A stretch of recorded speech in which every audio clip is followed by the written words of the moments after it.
स्वागत है। आज हम चरित्रहीनता के बारे में या कैरेक्टरलेस क्यों होते हैं लोग, इस बारे में चर्चा करने जा रहे हैं। ठीक है, तो सबसे पहले तो जो चरित्र की बात है, आज की युग में एक अहम भूमिका खेलती है मैरिज लाइफ पे और लव लाइफ पे। ज़्यादातर रिलेशनशिप इसी वजह से ख़राब हो जाता है क्योंकि लड़की या लड़के एक साथ 2 या 3 लड़के या लड़की को पसंद करती है, उनसे बातें करती है। इसको जब उस दूसरा पार्टनर का पता चल जाता है तो वहाँ पे संबंध विच्छेद हो जाता है। वो रिलेशनशिप पे भी लागू होती है और वैवाहिक जीवन पे भी ये ज़्यादातर लागू होते हैं। हालांकि वैवाहिक जीवन के सवाल में बहुत सारे केस ऐसे भी होते हैं, जैसे पत्नी का किसी के साथ अफेयर है, पति को पता चलता है, फिर भी उसके बच्चे की वजह से, उसके साथ जो बच्चे होते हैं उनके भविष्य को देखकर पति सह लेता है या उसको स्वीकार कर लेता है ना। ऐसी सिचुएशन भी होती है। ज़्यादातर आपको देखने को मिलेंगे समाज में जो बहुविवाह की प्रथा थी वो तो बंद हो गई कानूनी रूप से उसको एक अपराध का दर्जा दे दिया गया, लेकिन वो कानूनी रूप से ही बंद हो गया। नैतिक रूप से लोग आज भी बहुविवाह करते रहते हैं। बहुविवाह ज़्यादातर लोग 100 में से 40% लोग बहुविवाह आज भी करते हैं। हालांकि वो कागजी रूप में नहीं होता, वो देखने में विवाह जैसा बाहर पता नहीं चलता, लेकिन 2 शादी या 3 शादी आज भी लोग करते हैं और छुप छुप के संबंध बनाते रहते हैं, कमाते हैं, दोनों जगह पे बराबर पैसे देते हैं। ऐसे बहुत सारे लड़के लोग हैं, बहुत सारे लड़कियां हैं, और कैरेक्टर के मामले में लड़के से ज़्यादा लड़कियां ज़्यादा लूज होती है। ये शास्त्रों की बनाई भी है कि लड़कियां की चरित्र को ज़्यादा संदेह से देखा जाता है। इसकी पीछे भी बहुत सारी वजह है और इसमें ज्योतिषीय रूप से भी ये सही माना जाता है। ठीक है, क्योंकि जो स्त्री है, स्त्री अपने आप में काम है, वो फूलना चाहती है, वो दिखना चाहती है। ठीक है, तो उसके लिए उसको बहुत सारे स्रोत संसाधन चाहिए, उसको पैसे चाहिए, उसके अच्छे कपड़े चाहिए, गहने चाहिए, ये सब चीज़ की चाह उसको बहुत ज़्यादा होती है। अगर वो नहीं मिलती है तो उसको पूरा करने के लिए कोई दूसरा विकल्प ढूंढ लेती है और चरित्रहीन बन जाती है। तो जिसकी बहुत सारी इच्छाएं हो, लेकिन उस इच्छा को पूरी करने के लिए आर्थिक स्थिति सही ना हो, ऐसी स्त्रियों पर भी शंका की नज़र से देखा जाता है और ये सही भी है। लेकिन जिसके पास आर्थिक रूप से कोई गरीब हो, लेकिन उसकी इच्छाएं पर उसकी नियंत्रण हो, या वो ज़्यादा इच्छा नहीं रखता हो, तो फिर वैसे लोग चरित्र में मजबूत होते हैं, उनका चरित्र अच्छा बना रहता है। ये पर्सन टू पर्सन डिपेंड करता है। तो सबसे पहले ज्योतिष के हिसाब से हम देखते हैं तो राशिगत हिसाब से आपको मिथुन राशि, कुंभ राशि और वृश्चिक राशि, ये 3 राशि के लोग ज़्यादातर एक्स्ट्रा मैरिटल अफेयर रखा करते हैं। सबसे ज़्यादा एक्स्ट्रा मैरिटल अफेयर रखने वाले राशि में से वृश्चिक, कुंभ और आपका मिथुन राशि होता है। ये राशियों को लोग एक साथ 2 या 3 संबंध बनाने में इनको कोई हिचकिचाहट नहीं होती। लेकिन सब पर ये लागू नहीं होता, 100% पे लागू नहीं होता, ज़्यादातर पे लागू हो जाता है। ये कड़वी सच्चाई है। बाकी राशियों के लोग भी एक्स्ट्रा मैरिटल अफेयर रख सकते हैं, ऐसा कोई नहीं कि यही राशि रखेंगे। अगर उनका शुक्र बहुत ज़्यादा मजबूत हो तो भी लोग एक्स्ट्रा मैरिटल अफेयर रखते हैं। अगर सप्तम भाव पीड़ित हो, पंचम भाव पीड़ित हो, या उनकी कुल खानदान ऐसी हो जैसे कि उनके पिताजी ने 4-5 शादी किए, माताजी ने 4-5 शादी किया, तो भी ऐसे लोग एक्स्ट्रा मैरिटल अफेयर रखते हैं, क्योंकि ये हेरिडिटी के रूप में एक वंशानुगत गुण के रूप में पाया जाता है और इसको भी कड़वी सच्चाई मानना पड़ता है। हालांकि ऐसा कहना अच्छा बात नहीं है, ये इस बात को कहना नहीं चाहिए, लेकिन ये सच्चाई है, ये होता है। आज के दिन में भी आप देखोगे तो जिनकी माँ बाप चरित्रहीन है, उनके बेटा बेटी में भी वो थोड़ा बहुत पाया जाता है।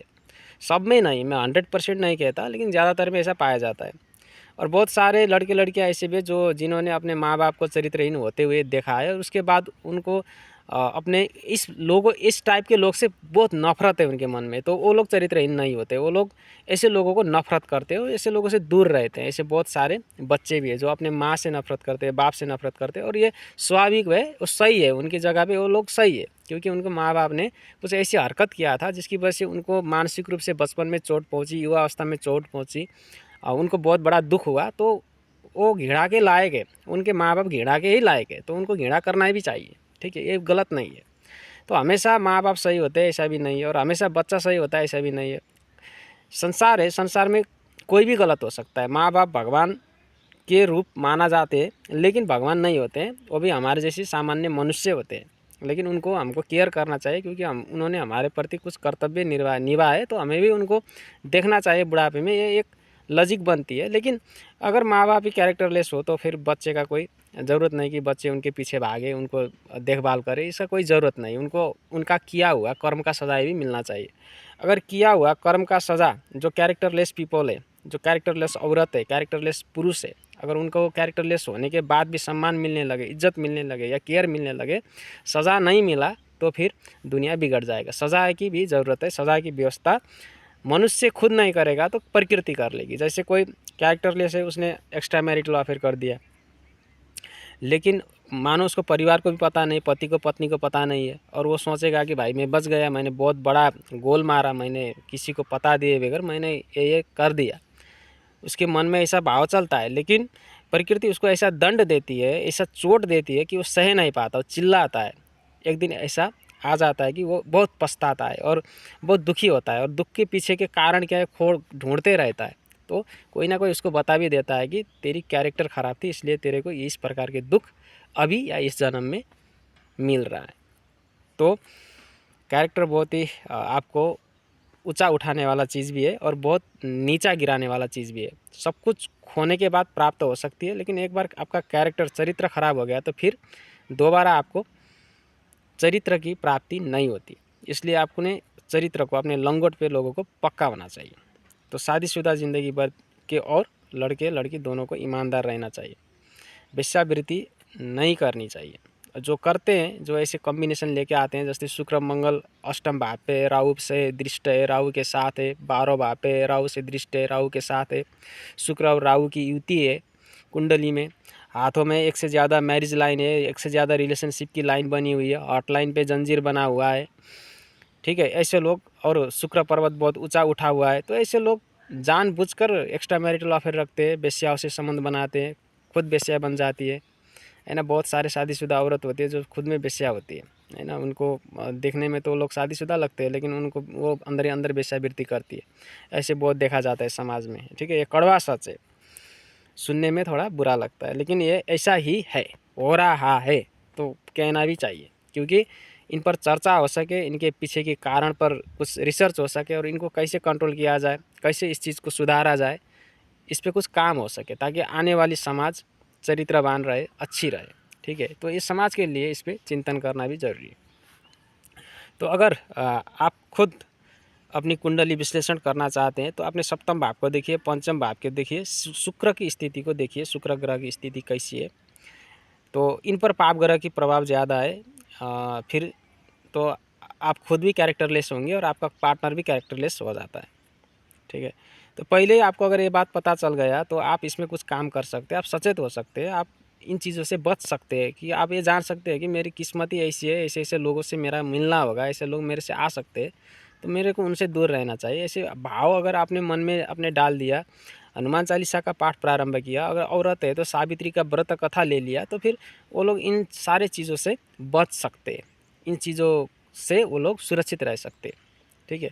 और आने वाली जो जीवन है, ये जीवन है वो अपना सफल कर सकते हैं। नहीं तो जो कैरेक्टरलेस होते हैं उनको नर्क की प्राप्ति होती है, ऐसा हमारा शास्त्र का कहना है, कुरान का कहना है, बाइबिल का कहना है। सारे धर्म एक ही जगह पे इस बात पे सहमत है कि जो आदमी चरित्रहीन होता है उसको नरक की प्राप्ति अवश्यमय होती है। वो मरने के बाद नरक जाता है और बहुत बड़ा दुख वो सहता है, ठीक है। उसको तरह तरह की यातनाएं मिलती है, वो प्रेत योनि में भटकता है, पिशाच योनि में भटकता है, और फिर जब वो दोबारा मनुष्य योनि में आता है, फिर वो विवाह संबंधित पीड़ाएँ झेलता है, प्रेम के संबंधित पीड़ाएँ झेलता है, उसकी स्वास्थ्य खराब रहती है, उसकी किस्मत खराब रहती है, और वो रोता रहता है।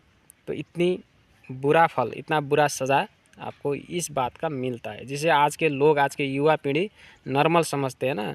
Extra marital affair, extra relationship, group sex, group में सेक्स करना, ये सब बातें अभी चल रही है, और इनको, ये लोग को नॉर्मल लगता है। ये नॉर्मल चीज़ नहीं है, इससे आप दूर रहिए, आपका जन्म खराब होने वाला है, ठीक है। तो ये थोड़ी सी बातें मैंने आपसे साझा किया। आपको कोई भी जिज्ञासा हो कुंडली के संबंध में, जैसे कि मेरी ग्रह यहाँ पर ऐसी स्थिति में है तो क्या हो सकता है, आप मुझसे कमेंट में पूछ सकते हो। मैं आपका बर्थ चार्ट एनालिसिस करके कुछ ना कुछ आपको बताने का प्रयास करूँगा, ताकि आपकी जीवन थोड़ा सा भी सहज हो सके तो हो जाए। बाकी तो ईश्वर की मर्जी। हाँ हाँ, जो होता वही, जो राम रची रखा, जो राम ने रचा है वो तो होना ही होना है। Thank you for watching my video.